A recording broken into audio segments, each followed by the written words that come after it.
여러분, 제 속 시원한 사연이 궁금하시나요? 이 이야기를 시작하기 전에 구독과 좋아요 눌러주셨나요?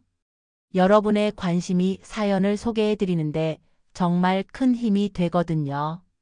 안녕하세요. 저는 올해 64살이 된 진숙이라고 해요. 손주 돌잔치가 있던 날이었어요. 아침부터 거울 앞에 앉아 오래된 분홍색 한복 저고리의 주름을 매만졌어요. 이 한복은 제 아들이 결혼하던 날 입었던 옷이었지요. 그때는 며느리도 제 손을 꼭 잡고 어머니, 오래오래 저희 곁에 계셔주세요.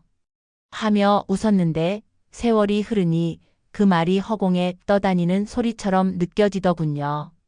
식당으로 향하는 길, 택시 창문 밖으로는 늦은 가을 햇살이 부드럽게 흘렀어요. 저는 속으로 중얼거렸지요. 오늘만큼은 아무 말 하지 말자. 그냥 조용히 축하만 하자. 돌잔치 장소는 번듯했어요. 현수막에는 경훈이의 첫 생일을 축하합니다 라는 글씨가 큼지막하게 걸려 있었고 입구엔 풍선과 꽃장식이 반짝였어요. 손님들은 하나같이 멋을 내고 웃고 있었죠. 며느리 쪽 친척들이 먼저 저를 알아봤어요.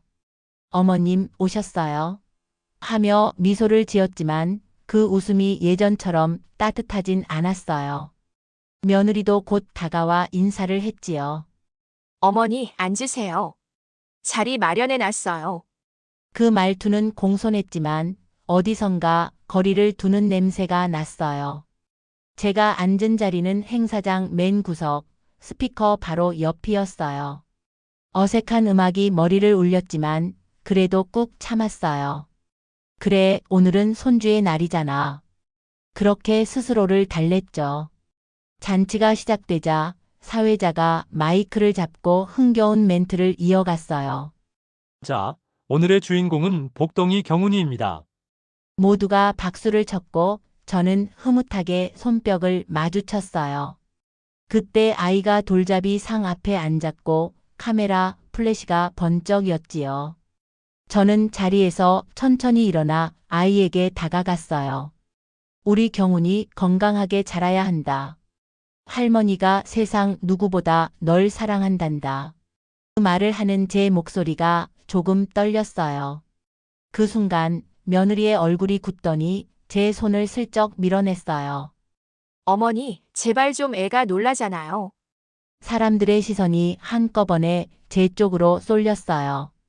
어색한 웃음, 그러나 분명한 눈빛들. 또 시작이네 하는 기색이었어요. 저는 얼어붙은 채로 손을 내렸지요. 그런데 사회자가 갑자기 며느리 쪽을 향해 물었어요. 어머니께서 조금 긴장하셨나 봐요? 그 질문에 며느리는 잠깐 머뭇거리더니 불쑥 말했어요. 요즘 약을 안 드시고 나오셔서요. 혹시 모를 일이 있어서요. 순간 시간과 공기가 모두 멈춘 것 같았어요. 사람들의 웅성거림이 제 머릿속을 울렸어요. 약을 안 드셨다고? 정신과 약이래. 아이고. 저는 그 자리에서 얼어붙었어요. 무슨 소리야, 내가 무슨 약을? 제 입에서 새어나온 목소리는 떨려서 잘 들리지도 않았어요.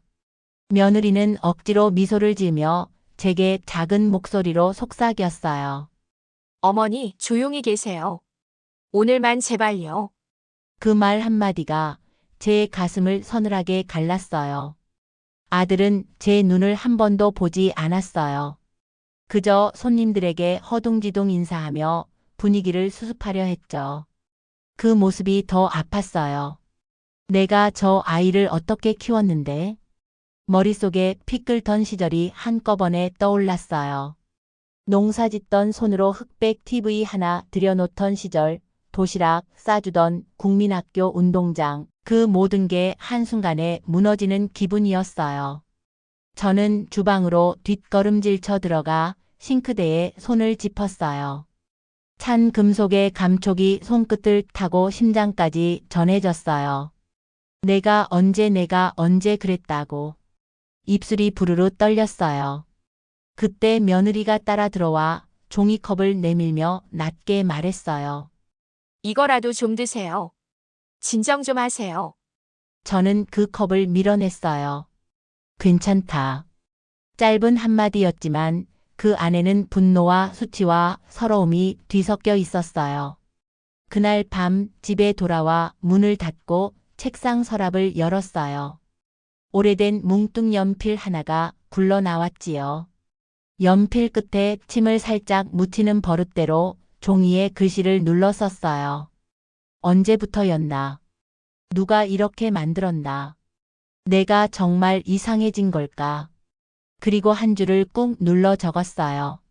나는 미치지 않았어요. 그 문장을 본 순간 제 속에서 불덩이 같은 것이 치밀어 올랐어요. 그건 수치가 아니라 결심의 불씨였어요. 그날 이후 저는 다짐했어요. 이대로 끝내지 않겠다. 나를 미쳤다 부른 사람에게 내가 어떤 사람인지 보여주겠다. 이튿날 아침 눈을 떴는데 머리맡에 놓인 핸드폰이 한참을 울리고 있었어요. 알림창에는 며느리의 단체 카톡 사진이 떴지요. 아이의 돌잔치 사진이었어요. 그중 한 장에는 제가 구석에 앉아 어색하게 웃고 있는 모습이 보였어요. 그 사진 밑에는 며느리 친구의 댓글이 달렸더군요. 경진씨 시어머니 귀여우시다 히읗히읗. 짧은 문장이었지만 그 속에 담긴 미묘한 냉소를 느낄 수 있었어요. 귀엽다라. 그건 칭찬이 아니라 가볍게 내려다보는 말이었지요. 거실로 나와보니 텅 비어 있었어요. 한때 아들이 쓰던 방엔 아무도 없고 시계 초침 소리만 딱딱 울렸어요. 그 소리를 듣고 있자니 제 가슴 한쪽이 오래된 상처처럼 쿡쿡 쑤셨어요. 이 집이 이렇게 조용했나. 그제야 어제의 일이 다시 떠올랐어요. 며느리의 표정, 사람들의 수군거림, 그리고 마지막에 종이컵을 내밀며 진정 좀 하세요 하던 그 말. 그 말 한마디가 제 머릿속을 맴돌았어요. 진정하라는 말은 이제 그만 입 다물라는 뜻이었어요. 그날 이후로 저는 며칠을 거의 말없이 보냈어요. 누가 봐도 의기소침해 보였을 거예요. 하지만 속으로는 조용히 무언가가 끓고 있었어요. 마치 불씨가 천천히 장작 밑을 태우듯이요. 나를 미쳤다고 부른 사람들 내가 누구인지 보여줘야겠지. 그 말이 스스로에게 한 약속처럼 가슴에 새겨졌어요. 며느리와 아들은 그 뒤로도 아무렇지 않게 굴었어요. 며느리는 전화를 걸어 어머니, 어제는 오해 생겼다면 죄송해요. 사람들 많은 자리라 제가 신경이 좀 예민했어요. 그 말투는 한결같이 부드러웠지만 그 속엔 진심이 한 톨도 없었어요. 그저 상황을 덮고 체면만 챙기려는 사람의 말투였지요. 저는 그저 그래 괜찮다 하고 끊었어요. 하지만 마음속에서는 생각이 달랐어요. 괜찮지 않아. 이제부터 내가 괜찮지 않아질 차례야. 며칠 뒤 저는 우연히 은행에서 작은 단서를 잡았어요. 평소엔 통장을 거의 들여다보지 않았는데 그날따라 이상하게 마음이 쎄했어요.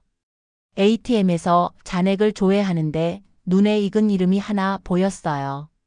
자동이체, 한국보험, 한국카드 결제 대출 상환. 그건 제가 모르는 계좌였어요.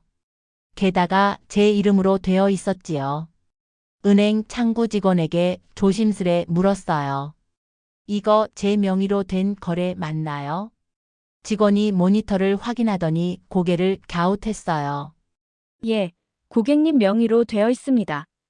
혹시 가족분 중에 대리로 진행하신 분이 계신가요? 순간 제 손끝이 차가워졌어요. 대리로 진행한 사람. 그게 누구인지 말하지 않아도 알겠더군요. 그날 밤 저는 서류들을 꺼내 하나씩 살펴봤어요. 며느리가 몇 달 전 가져왔던 보험 서류 어머니, 노후 대비로 하나 들어두시면 좋아요. 하며 내밀던 그 종이였어요. 그때는 대충 훑어보고 사인했는데 지금 보니 서류 맨 밑에 담보 설정이라는 글씨가 박혀 있었어요. 담보 대상은 제 이름으로 된 작은 상가 건물이었지요. 남편이 떠난 뒤 죽어라 아껴서 모은 돈으로 산 제 마지막 자산이었어요. 가슴이 철렁 내려앉았어요. 순간 머릿속이 하얘지고 손끝이 떨렸어요. 내가 돌잔치에서 미친 사람 취급받은 이유가 이거였구나. 그제서야 모든 게 맞물렸어요. 며느리가 사람들 앞에서 나를 이상한 사람으로 보이게 만든 이유.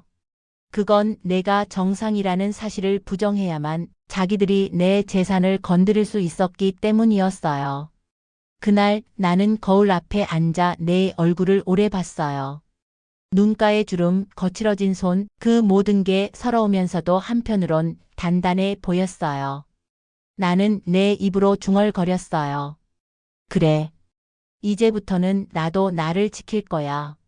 내가 미친 게 아니라 너희들이 미쳐 있던 거였어. 그 순간 마음속에서 무언가 또렷하게 자리 잡았어요. 이건 단순히 복수가 아니었어요. 내 인생을 다시 되찾는 일이었어요. 그리고 그 시작은 바로 내 이름을 더럽힌 그 며느리로부터였죠. 며칠 동안 나는 거의 말을 하지 않았어요. 아들은 연락이 없었고 며느리도 마치 아무 일도 없었다는 듯 생활했어요. 하지만 내 마음속은 점점 더 단단해지고 있었지요. 돌잔치에서 느꼈던 그 모욕이 이젠 내 안에서 조용히 칼날처럼 다듬어지고 있었어요. 저는 먼저 병원을 찾았어요. 며느리가 사람들 앞에서 약을 안 드셨다라며 퍼뜨린 그 말, 그걸 바로잡기 위해서였지요. 정신과 전문의에게 진료를 받으며 말했어요. 선생님, 저는 약을 먹지 않습니다. 하지만 누군가 제가 약을 먹는 사람처럼 말해요. 의사는 조용히 제 얼굴을 보며 몇 가지 검사를 권했어요. 기억력, 인지력, 우울 척도, 일상 수행 능력. 검사를 마친 뒤 의사가 웃으며 말했어요. 어르신, 결과가 아주 좋습니다. 전혀 이상 없어요. 그 말 한마디가 내 귀엔 세상에서 가장 강한 증거처럼 들렸어요. 나는 진단서와 함께 의사의 이름이 또렷이 찍힌 정상 소견서를 받아들고 병원을 나왔어요. 그 종이 한 장이 손에 닿는 순간 내 손끝이 떨렸어요. 그건 두려움이 아니라 확신의 떨림이었지요. 다음은 변호사 사무실이었어요. 유리문을 밀고 들어가자 젊은 변호사가 자리에서 일어났어요. 어서 오세요. 어떤 일로 오셨습니까? 나는 차분히 앉아 가방에서 서류를 꺼냈어요. 보험 서류, 은행 거래 내역, 담보문서 복사본, 그리고 내 이름이 들어간 계약서. 변호사는 눈썹을 찡그리며 하나하나 살펴보았어요. 이건 좀 이상하네요. 서명 필체가 조금씩 다릅니다. 그는 확대경을 들고 서류를 비춰보더니 고개를 들었어요. 어르신, 이건 인감도용 가능성이 있습니다. 그 말에 내 속에서 어떤 소리가 탁 하고 울렸어요. 그럼 법으로 바로잡을 수 있겠습니까? 네, 물론입니다. 다만 증거가 더 필요합니다. 누가 주도했는지, 언제, 어떤 방식으로 했는지를 보여줘야 합니다. 나는 천천히 고개를 끄덕였어요. 그럼 이제부터 그걸 모아야겠네요. 그날 이후 나는 매일 메모를 하기 시작했어요. 날짜, 시간, 대화 내용, 며느리의 말투, 작은 거짓말 하나도 빠짐없이 적었어요. 며느리가 전화를 걸어 어머니, 서류 하나만 확인해 주세요. 할 때마다 나는 몰래 휴대폰의 녹음 버튼을 눌렀어요. 그 목소리 속엔 부드러움보다 탐욕의 냄새가 짙게 배어 있었지요. 그리고 하나씩 퍼즐이 맞춰졌어요. 며느리의 동생이 보험사 직원이었고 아들이 서류를 함께 처리했다는 사실. 나는 통장 내역을 모두 정리해서 복사본으로 만들어 두었어요. 그리고 파일 표지에 또박또박 썼지요. 나는 미치지 않았다. 밤마다 책상 위에 앉아 그 문장을 바라봤어요. 불빛 아래서 그 문장이 내 삶의 방패처럼 느껴졌어요. 아무도 믿어주지 않아도 괜찮았어요. 이제는 증거가 나의 증인이 되어줄 테니까요. 며느리는 그 사실을 몰랐지요. 그녀는 여전히 나를 약 먹어야 하는 사람으로 여겼을 거예요. 하지만 그건 좋았어요. 그녀가 그렇게 생각할수록 나는 더 자유롭게 움직일 수 있었으니까요. 며느리가 나를 속인 그 서류들, 아들이 외면한 그 순간들, 그리고 돌잔치에서 흘러나왔던 그 모욕의 말. 그 모든 조각들이 하나로 이어져 이제 복수의 길을 열어가고 있었어요. 며칠 뒤 나는 새벽같이 일어나 머리를 단정히 빗었어요. 거울 속의 내 얼굴은 전과 달랐어요. 주름은 그대로였지만 눈빛만은 단단했지요. 이제는 내가 나를 지킬 차례야. 그 말을 마음속으로 반복하며 밖으로 나섰어요. 먼저 찾아간 곳은 은행이었어요. 창구 직원이 내 얼굴을 알아보고 반갑게 인사했지요. 어르신, 오늘도 일찍 오셨네요. 나는 가볍게 웃으며 말했어요. 예, 확인할 게 좀 있어서요. 제 이름으로 된 계좌들 전부 다시 점검하려고요. 직원은 내 요구가 조금 낯설었던지 잠시 머뭇했지만 곧 자료를 뽑아왔어요. 거기엔 내가 모르는 자동이체, 대출, 그리고 담보 설정이 깔끔하게 정리되어 있었지요. 나는 조용히 펜을 꺼내 표시를 하며 말했어요. 이건 제가 직접 한 적이 없습니다. 기록을 남겨주세요. 직원이 놀란 눈으로 나를 봤어요. 그때 나는 미소를 지으며 덧붙였어요. 이제는 제 돈을 제가 지켜야 하니까요. 그날 오후 나는 변호사 사무실로 다시 갔어요. 변호사는 서류를 받아보며 고개를 끄덕였어요. 좋아요. 이제 움직이실 때입니다. 나는 숨을 길게 내쉬며 물었지요. 이걸로 그 사람들이 나를 함부로 못하게 만들 수 있을까요? 변호사는 단호히 대답했어요. 예, 충분합니다. 지금까지는 어르신이 피해자였지만 이제부터는 증거를 가진 사람이 됩니다. 그 말에 내 입꼬리가 천천히 올라갔어요. 복수의 시작은 늘 조용한 확신에서 오는 법이지요. 그날 밤 나는 집으로 돌아와 책상 위에 공증 서류와 정상 진단서, 통장 사본, 녹음기를 가지런히 올려놓았어요. 그리고 맨 위에 나는 미치지 않았다라고 적힌 노트를 덮었어요. 그 글자가 내 앞에서 빛처럼 반짝였어요. 누가 봐도 평범한 노인이었지만 그날의 나는 누구보다도 차가운 전사였어요. 며느리는 그때도 몰랐지요. 내가 움직이기 시작했다는 걸. 그녀는 여전히 상냥하게 전화를 걸어왔어요. 어머니, 요즘 어떠세요? 병원은 다녀오셨어요? 나는 담담하게 대답했지요. 응, 다녀왔지. 선생님이 내가 아주 멀쩡하대. 그 말에 잠시 침묵이 흘렀어요. 며느리는 어색하게 웃으며 말했어요. 아, 그렇구나. 다행이에요. 나는 조용히 덧붙였어요. 덕분에 나 머리가 아주 맑아졌어. 그 말에 며느리의 웃음이 뚝 끊겼어요. 며칠 뒤 나는 공증 사무소에 들렀어요. 내가 직접 서명한 문서마다 공증인을 불러. 본인 의사에 따라 서명하셨습니까? 예, 분명히 제 뜻입니다. 그 대화를 녹음해 두었지요. 그건 나를 지키는 방패이자 칼이 될 거였어요. 그리고 마지막으로 나는 법원 민원실에 갔어요. 창구 직원이 내 신분증을 확인하며 물었어요. 어르신 신청 이유가 어떻게 되시나요? 나는 눈을 똑바로 마주보며 대답했어요. 누군가 내 인생을 대신 결정하려고 해서요. 이제 그 결정을 내가 되찾으려 합니다. 그 순간 내 목소리엔 떨림이 없었어요. 한 글자 한 글자 칼로 새기듯이 또렷했지요.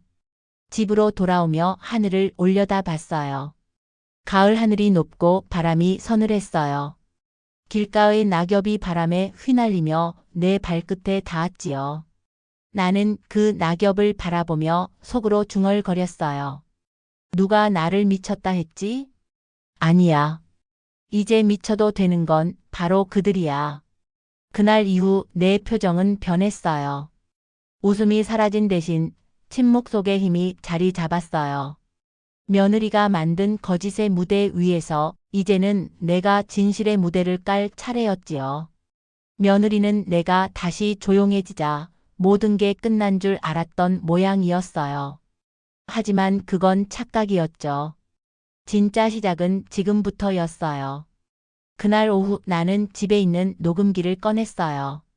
며느리의 전화 통화, 서류에 대해 말하던 대화, 심지어 어머니 그냥 사인만 하시면 돼요. 라고 웃던 그 목소리까지 모두 날짜별로 정리해 USB에 담았어요.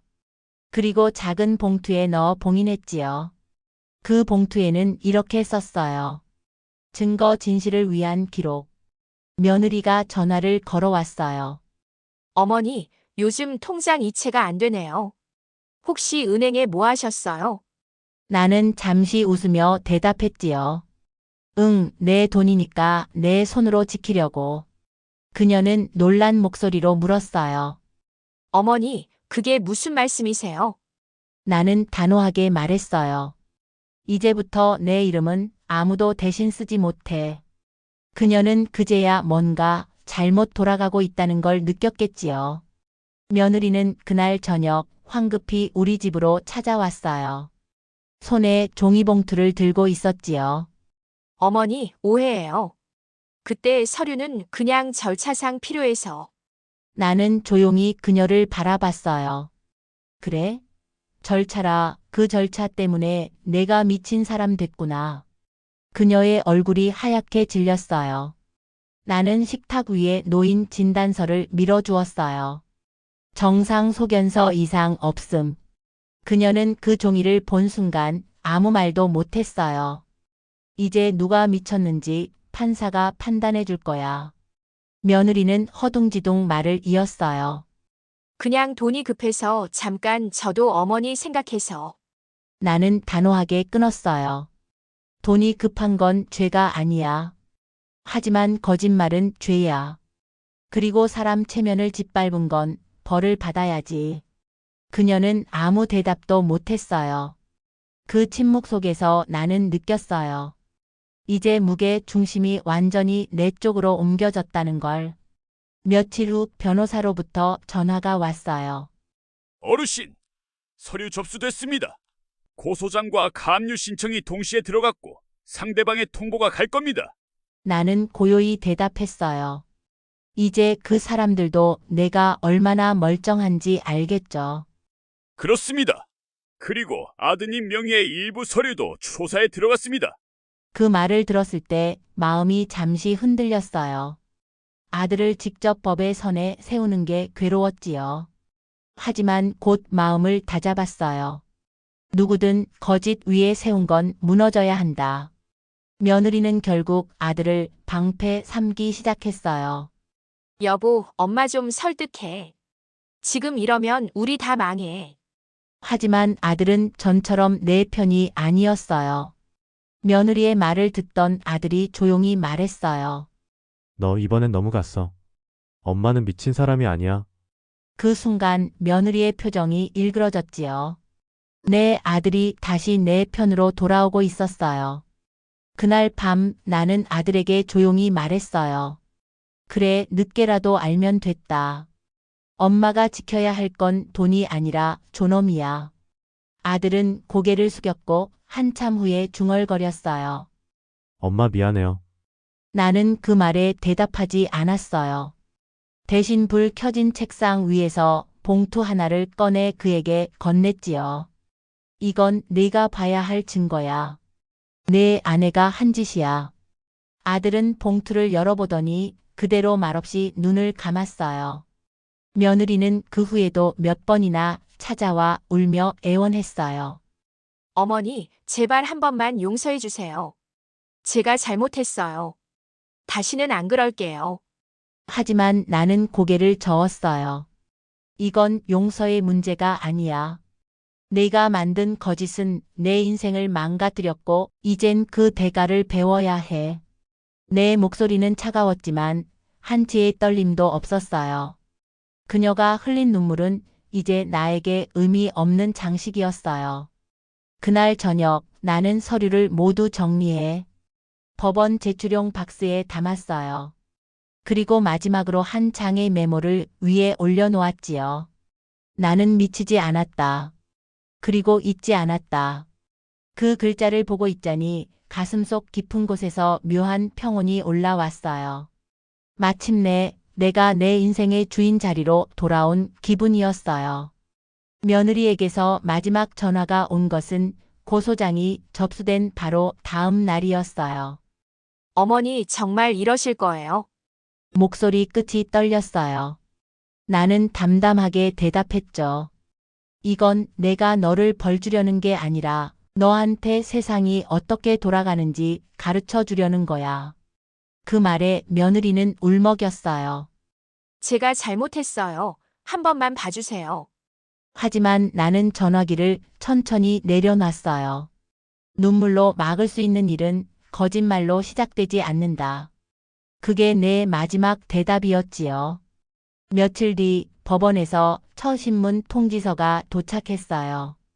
흰 봉투 위에 또렷하게 찍힌 대한민국 법원 네 글자가 내 손 안에서 묵직하게 느껴졌어요. 오래전 돌잔치에서 며느리가 약을 안 드셨다라며 나를 조롱하던 그날의 목소리가 다시 들려오는 듯 했어요. 하지만 이번엔 달랐어요. 그때는 내가 고개를 숙였지만 이제는 고개를 들고 서 있을 차례였죠. 법정 안은 냉랭했어요. 판사석 위로 햇빛이 희미하게 스며들고 기자들도 몇 명 자리에 있었어요. 내 앞엔 며느리가 앉아 있었죠.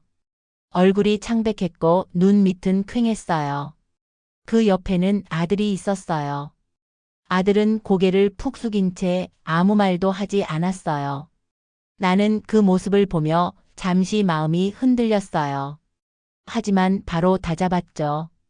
이건 미움의 자리가 아니라 진실의 자리야. 판사가 차분한 목소리로 말했어요. 피고는 원고의 정신적 이상을 허위로 주장하였는가? 며느리는 떨리는 목소리로 대답했어요.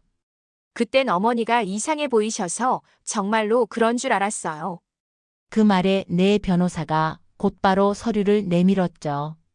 정신과 정상진단서, 공증 서류, 녹취록, CCTV 영상 캡처. 하나하나 넘길 때마다 법정 안의 공기가 무겁게 내려앉았어요. 판사가 영상을 확인하며 묻더군요. 이게 그 돌잔치 당시 영상입니까? 네, 맞습니다. 영상 속에서 며느리의 목소리가 또렷하게 울렸어요. 어머니가 요즘 약을 안 드셔서요. 순간 방청석이 술렁였어요. 나는 그 소리를 들으며 눈을 감았어요. 그 한마디가 나를 무너뜨렸던 그날, 이제는 그 말이 나를 일으켜 세우고 있었지요. 판사는 서류를 덮으며 고개를 끄덕였어요. 허위사실 유포, 명예훼손, 인감도용, 재산상, 이득, 취득 의도 모두 인정됩니다. 그 말에 며느리의 어깨가 크게 떨렸어요. 그녀는 손으로 얼굴을 가렸고 눈물이 손가락 사이로 흘러내렸어요. 아들은 옆에서 아무 말도 하지 못했죠. 나는 조용히 그녀를 바라봤어요. 이제 어떤 말도 필요 없었어요. 진실이 내 대신 말해주고 있었으니까요. 판결문이 낭독됐어요. 피고는 원고에게 손해배상금을 지급하고 원고의 명예를 훼손한 사실을 인정하며 향후 원고의 의사에 반하는 법률 행위를 할 수 없다. 그 한 문장이 끝나자 내 심장 속에 묵직하게 쌓여있던 돌덩이가 서서히 녹아내리는 기분이었어요. 재판이 끝난 뒤 복도 끝에서 며느리가 울며 나를 붙잡았어요. 어머니 죄송해요. 정말 미쳤던 건 저였어요. 어머니는 단 한 번도 미친 적 없었어요. 나는 그녀를 한참 바라보다가 천천히 손을 뿌리쳤어요. 너무 늦었구나. 사람은 남의 체면을 짓밟을 때 자기 얼굴도 함께 더럽힌다는 걸 이제라도 알아라. 그녀는 바닥에 주저앉았고 나는 그 자리를 떠났어요. 법정 건물을 나서자 늦은 오후의 햇살이 내 얼굴에 닿았어요. 그 빛은 따뜻하지 않았지만 오래 묵은 그림자를 걷어주는 듯 했어요. 나는 하늘을 올려다보며 조용히 중얼거렸어요. 이제 됐어. 나는 미치지 않았고 세상도 그걸 알게 됐으니까. 그날 밤 집에 돌아와 책상 위에 앉았어요. 서류 봉투를 하나하나 정리하며 맨 위에 작은 쪽지를 올려놨죠. 끝까지 참지 않아줘서 고맙다, 나 자신. 그 문장을 쓰는데 눈가가 조금 젖었어요. 눈물은 슬픔이 아니라 후련함의 눈물이었어요. 그날 나는 오래된 뭉뚱 연필로 마지막 글을 썼어요. 모욕은 나를 부쉈지만 진실은 나를 다시 세웠다. 그리고 천천히 불을 끄고 창문을 열었어요. 밤 공기 속엔 낙엽 타는 냄새가 섞여 있었어요. 이제 내 인생의 겨울은 지나가고 있었어요. 재판이 끝난 뒤 며칠 동안은 아무 일도 하지 않았어요. 집안이 너무 조용했어요. 그동안 싸움과 긴장으로 가득 차 있던 하루들이 갑자기 멈춰버리니 오히려 적막이 낯설었죠. 라디오에서 흘러나오던 옛 노래조차 이상하게 쓸쓸하게 들렸어요. 책상 위엔 여전히 판결문 사본이 놓여 있었어요. 허위사실 유포 및 명예훼손 인정. 그 문장을 다시 읽을 때마다 가슴이 서늘했어요. 통쾌함보다도 묘한 허전함이 밀려왔지요. 이겼다는 게 분명한데 마음 한켠은 이상하게 비어 있었어요. 복수는 끝났지만 인생은 계속된다는 걸 그제야 깨달았어요. 며느리는 모든 재산 반환 조치와 법적 합의를 마치고 도시를 떠났다고 들었어요. 누군가는 그녀를 불쌍하다고 했지만 나는 그 말이 별로 와닿지 않았어요. 그녀가 내 체면을 짓밟을 때 나 역시 똑같이 불쌍한 사람이었으니까요. 며느리가 떠난 뒤 아들이 찾아왔어요. 그 얼굴엔 깊은 피로와 후회가 묻어 있었죠. 엄마 이제 다 끝났어요. 나는 고개를 끄덕였어요. 그래, 끝났지. 하지만 너한텐 시작이야. 그 말에 아들은 눈시울을 붉혔어요. 엄마 미안해요. 내가 너무 늦었어요. 나는 잠시 침묵하다가 그 손을 잡았어요. 사람이 잘못을 깨닫는 건 늦어도 괜찮아. 다만 다시는 같은 잘못을 반복하지 마라. 그날 아들은 손을 내밀었어요. 그리고 조심스럽게 말했어요. 엄마 경훈이 데리고 와도 될까요? 나는 말없이 고개를 끄덕였어요. 그날 오후 현관문이 열리며 손주의 작은 발소리가 들렸어요. 할머니, 그 한마디에 내 가슴이 벼락처럼 울렸어요. 아이의 손이 내 손을 잡았을 때 그 따뜻한 온기가 온몸으로 번졌어요. 나는 아이를 꼭 안아주며 속삭였어요. 괜찮다. 다 괜찮아졌다. 아이의 작은 손이 내 뺨을 만졌어요. 할머니 울어요. 나는 웃으며 대답했어요. 이건 기쁜 눈물이야. 그날 저녁 식탁 위에는 오랜만에 두 사람분 밥상이 올려졌어요. 김이 나는 된장국 냄새, 따뜻한 밥, 그리고 고소한 김. 아들이 국을 떠먹으며 말했어요. 엄마 이게 제일 맛있어요. 이렇게 따뜻한 밥 냄새 맡은 게 정말 오랜만이에요. 나는 웃었어요. 사람은 결국 밥 냄새로 사는 거야. 아무리 세상이 바뀌어도 그건 변하지 않아. 아들의 눈가가 젖었고 나도 모르게 손을 뻗어 그 머리를 쓰다듬었어요. 마치 어릴 적 도시락을 싸주던 때처럼요.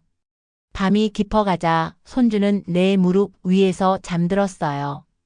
그 아이의 잔잔한 숨결이 귓가에 닿을 때마다 가슴 속에서 오래된 상처들이 조금씩 녹아내리는 기분이었어요. 복수는 내 체면을 되찾아줬지만 아이의 온기는 내 마음을 되살려줬어요. 그제야 알았어요. 진짜 승리는 남을 무너뜨리는 게 아니라 자신의 삶을 다시 일으켜 세우는 거라는 걸. 창문 너머로 밤하늘을 올려다봤어요. 도시 불빛 사이로 별 하나가 희미하게 반짝였어요. 그 빛이 참 작고 약했지만 묘하게 든든했어요. 이제 됐다. 나는 혼잣말로 중얼거렸어요. 나는 미치지 않았고 끝까지 내 삶을 지켰다. 그걸로 충분하다. 그날 밤 라디오에서 옛 노래 한 곡이 흘러나왔어요. 세월이 가면 그때는 알게 되겠지요. 나는 미소 지으며 눈을 감았어요. 모든 것이 고요했고 오직 손주의 숨결만이 내 곁에서 따뜻하게 살아 있었어요. 며느리와의 일은 그렇게 끝났어요. 재판도 복수도 그리고 오랜 오해도 모두 마무리되었죠. 사람들은 나를 대단하다고 했어요. 어머니가 결국 이기셨네요. 그 말을 들을 때마다 나는 조용히 웃었어요. 이긴 게 아니에요. 그냥 바로잡은 거예요. 그게 진심이었어요. 그 후로 나는 상가의 한켠을 조금 고쳐 작은 독서 공간을 만들었어요. 오래된 라디오 한 대, 빛바랜 사진 몇 장, 그리고 내가 써온 공책들. 공책 맨 앞장에는 이렇게 적혀 있었어요. 말은 벽이 될 수도 있고 다리가 될 수도 있다. 사람들이 찾아와 책을 읽고 이야기를 나누고 나는 그저 따뜻한 보리차 한 잔을 내주었죠. 이 방은 말이 부드럽게 흐르는 곳이에요. 여기선 누구도 남을 미쳤다고 부르면 안 돼요. 그 말을 하며 나는 미소 지었어요. 가끔은 며느리 소식이 들렸어요. 그녀는 치료를 받으며 다시 일자리를 구했다고 하더군요. 그 소식을 들었을 때 나는 처음으로 그녀를 떠올리며 화가 아닌 연민을 느꼈어요. 그래, 사람은 다 실수하지. 하지만 그 실수를 어떻게 고치느냐가 그 사람의 몫이지. 그때 비로소 내 마음의 문도 조금씩 열렸어요. 하루는 손주가 학교에서 돌아오더니 물었어요. 할머니 미치다는 나쁜 말이에요. 나는 잠시 웃었어요. 응, 그건 나쁜 말이기도 하지만 가끔은 필요한 말이야. 남을 함부로 미쳤다고 하면 안 되지만 자기 꿈에 미치는 건 괜찮단다. 아이는 고개를 끄덕이며 내 손을 잡았어요. 그 손끝의 온기가 세상 어느 위로보다 따뜻했어요. 해질 무렵 창문 밖으로 노을빛이 천천히 번져갔어요. 붉고 노란 빛이 어둠과 섞이며 하루를 마무리 짓고 있었죠. 나는 조용히 라디오를 켰어요. 옛 노래 한 곡이 흘러나왔어요. 세월이 가면 그때는 알게 되겠지요. 가수의 목소리가 부드럽게 공기를 감싸며 흘렀어요. 나는 공책 한 장을 넘기고 마지막 문장을 적었어요. 나는 미치지 않았다. 나는 끝까지 내 체면을 지켰고 결국 내 마음의 평화를 되찾았다. 그 문장을 적고 나니 손끝이 떨렸어요. 하지만 이번엔 두려움이 아니라 안도감의 떨림이었어요. 창문 밖에서 바람이 불어와 종이 한 장이 살짝 흔들렸어요. 그 종이 위에 글씨가 노을빛에 비치며 반짝였죠. 나는 조용히 웃었어요. 그래, 인생은 결국 버티고 견디는 사람의 것이구나. 그렇게 나는 펜을 내려놓았어요. 그리고 천천히 창문을 닫으며 속삭였어요.